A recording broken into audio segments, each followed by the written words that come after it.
안녕하세요. 임강자의 인체 여행입니다. 오늘은 수소와 산소의 원자 구조와 물의 상태에 대해서 설명을 드리려고 합니다.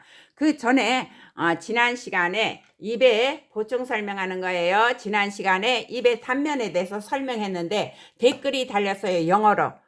그래갖고 그 구글 저기 한 걸로 번역이 되거든요. 그래서 그걸 봤더니 바로 자기는 한국어를 모른대요. 모르지만 바로 입에 여기에는 보호층이 있다는 걸 갖다가 힌트를 주더라고요. 입에 저기는 보호층이 있다는 거. 그래서 지난 시간에 올려서 내가 설명했던 입의 단면 구조의 그림을 봤더니 바로 표피가 있고 여기 표피가 있으면 그 바깥에 그림으로는 큐티클층이 표시되어 있는데 내가 이거를 안 했던 거예요.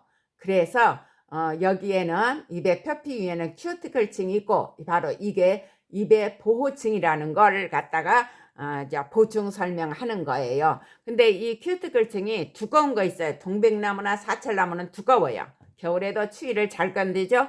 그리고 이게 바로 보호층이라는 거. 일반 식물은 이게 얇아요. 그러면 그 댓글을 달아주신 분께 고맙다고 표시하고 싶어요. 감사합니다. 댓글 달아주신 분. 한국어를 모르지만 자기가 이거를 표시를 글도 해서 저로 하여금 보충을 하고 더 설명을 잘하도록 노력해 주신 분께 감사를 드립니다. 그러면 수소와 산소 원자, 산소가 5인데 원자 번호는 8이에요. 원자량은 16이고 양성자 8개, 중성자 8개, 전자 8개거든요. 근데 바로 수소가 H고 원자 번호 1. 말하자면 이 지구상의 원소 중에서 가장 작아요. 그래서 원자 번호 1이고 여기에는 양성자 하나만 있고 전자가 있어요. 여기에는 중성자가 있지만 중성자가 없어요. 원자량도 하나고. 그러면 원소란 뭐냐면 물질을 이루는 가장 기본 단위예요. 화학적 분석을 했을 때 더 이상 다른 물질로 변하지 않는 거. 그게 바로 원소예요. 더 이상. 그리고 여러분들도 전부 분해해서 보고 그러면 원소로 되어 있어요. 모든 물질은 원소로 되어 있어요. 그러면 바로 여기에 보면 수소가 양성자만 있고 전자 하나가 있잖아요. 하나가 있는데 안쪽 궤도에는 전자는 이게 원자 핵이에요.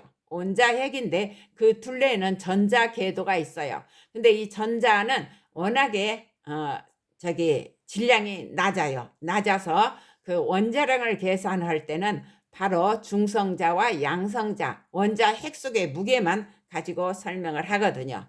그러면 첫 번째 궤도에는 전자가 2개 있어야 안정 상태예요. 두 번째 궤도에는 8개가 있어야 안정 상태예요. 그런데 수소는 하나만 있으니까 하나가 부족하잖아요. 수소는 하나만 있어서 부족하고 산소는 안쪽에는 이제 8개 전자 중에서 2개를 안쪽에 배치하고 바깥쪽에는 6개밖에 없어요. 그러니까 2개가 모자라요. 8개야 안정인데.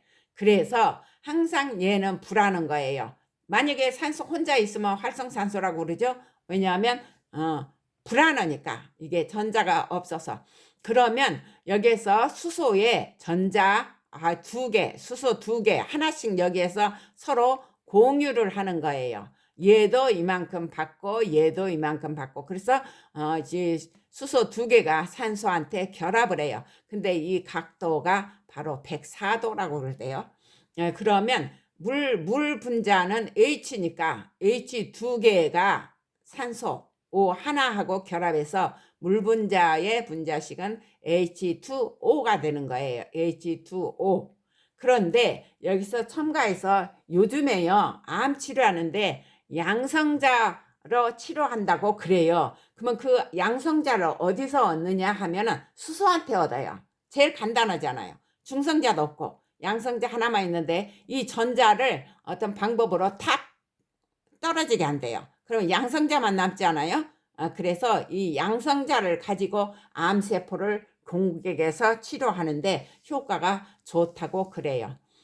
그 다음에 중임자 저기도 있는데 그거는 탄소한테서 나오고 되는데 그 탄소는 메탄가스에서 얻는다고 그래요.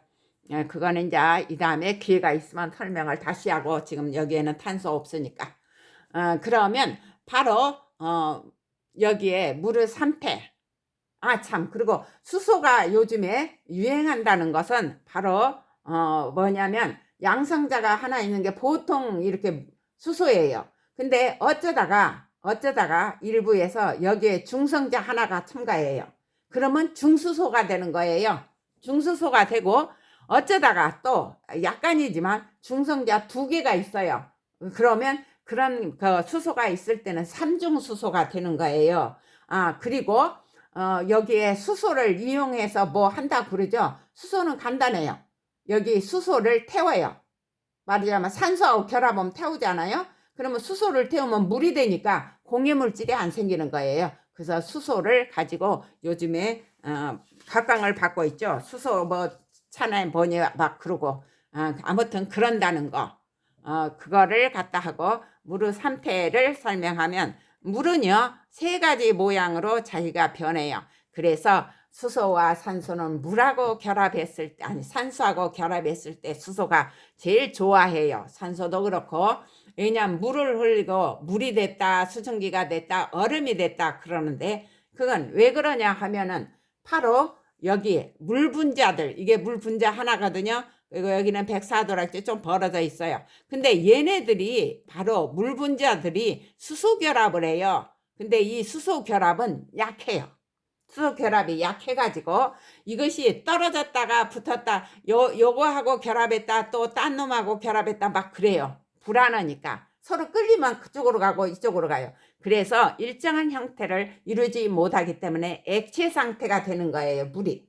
근데 물은 액체 상태대로만 참 좋은 게 모든 것을 다 품어요. 여기 사이사이에. 왜냐하면 떨어졌다 붙였다 떨어졌다 붙였다 하니까 모든 것을 품어내는 게 물이에요. 그런데 이게 이제 기온이 올라가요. 온도가 올라가면은 이 수소계라면 약하다 했잖아요. 얘네들이 나 뜨거워 그러면서 다 따로따로 분리해 가지고 하늘 높이 올라가죠. 수증기가 돼버리는 거예요. 높이 뜨겁다고 못 있겠다고 올라가 가지고 구름이 만들어지죠. 구름이 만들어지면은 햇빛을 가리죠.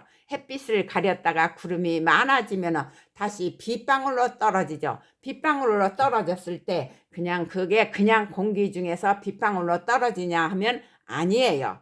공기 중에는 질소가 73%, 아니 78%, 산소가 20%, 그 다음에 이산화탄소가 0.03%, 그리고 기타 물질들이 있어요.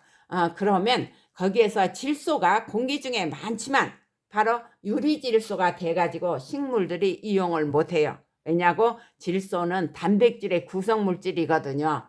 그래서 빗물이 천둥치고 어찌고 그러면 바로 질소하고 여기에 수소하고 결합을 해서 화학물질들이 만들어져요. 그러면 화합물이 만들어지면 그게 빗물 속에 녹아가지고 땅속으로 스며 들어가요. 그러면 그거는 바로 식물이 이용해요. 거기에 질소 화합물로 된 거에서는 흡수를 해가지고 뭐를 하냐, 아미노산을 만들죠. 아미노산을 만들어서 아미노산이 또 결합돼서 단백질이 만들어져요. 그래서 비가 오면은 바로 식물이 무럭무럭 자라요. 비가 많이 올수록 우수 자라죠.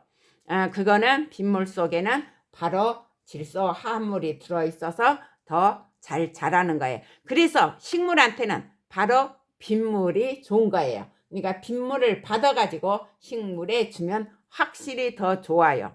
수돗물은 사람이 먹기 위해서 만들어지니까 식물한테는 이로운 게 하나도 없어요. 왜냐하면 그 속에는 아무것도 없어요. 바로 식물은 거름을 주지 않아요. 이렇게 푹 썩은 거, 여러 가지 물질, 무기물로 되어 있을 때 흡수를 하거든요. 그러니까 바로 빗물을 갖다가 저장해 두었다가 사용하면 아주 좋아요. 그러면 바로 이제 수증기는 그렇게 했고, 그 다음에 이 수소 결합이 어떻게 되느냐, 바로 기온이 빡 떨어지면 이 수소 결합이 바로 그대로 멈춰요. 멈추면은 이게 왔다 갔다 하고 하나씩 떨어질 때는 부피가 작지만 이게 그대로 멈춰요. 그대로 멈추게 되면 얼음이 되는 거예요. 그래서 애들이 저기 뭐 얼음 그러잖아요. 그 뭐 노는 것도 있잖아요. 바로 얼음이 되면은 그냥 그대로 멈춰서 부피도 커져요. 얼음이 되면은 부피가 커져요. 왜냐하면 그리고 이 수소계랑 얼음이 되었을 때는 순수해요. 아무것도 필요 없어요. 왜냐고 여러분들이 동치미에서 동치미가 예를 들면 제일 좋은데 우리나라 김치 중에서요 물김치죠. 그게 약간 얼었을 때 얼음을 먹어보면 아주 싱거워요. 그리고 물은 더 김치물은 더 진해져요. 짜져요. 왜 그러냐고 얼음은 바로 품지 않아요. 자기 자신 얼음 그러지 않아요. 그러니까 가만히 있는 거죠. 그리고 이 수소 결합이 그냥 그대로 멈추기 때문에 그러는 거예요. 그래서 물의 상태에 대해서 설명을 했고 바로 이 물을 갖다가 수소와 산소 지난 시간에도 얘기했지만 식물이 우리가 공기 중에 있는 산소를 빨아들이는 바로 물을 분해해가지고 그 엽록소가 물을 분해해서 이 수소한테 에너지를 저장해서 산소는 바로 떨어져 나와서 공기 중으로 가면 우리가 흡수하고 그 다음에 이것은 호흡으로 인해서 미토콘드리아 들어가서 우리가 밥으로 먹은 음식물 밥으로 먹은 거 녹말을 갖다가 포도당으로 하거나 또 삼태로 하면은 여러 가지 물질로 변했을 때도 3대 영양소가 우리들의 에너지 원이니까 거기에 대해서 바로 이용을 해서 산소로 태워요. 그러니까 여기서 나온 수소하고 산소하고 헤어지게 했다가 그 다음 미토콘드리아에서 둘을 만나게 하면서 바로 수소가 가진 에너지를 떨어뜨려서 우리들의 생활 에너지의 기본으로 만들어 주는 거죠. 그러면 오늘은 여기까지요.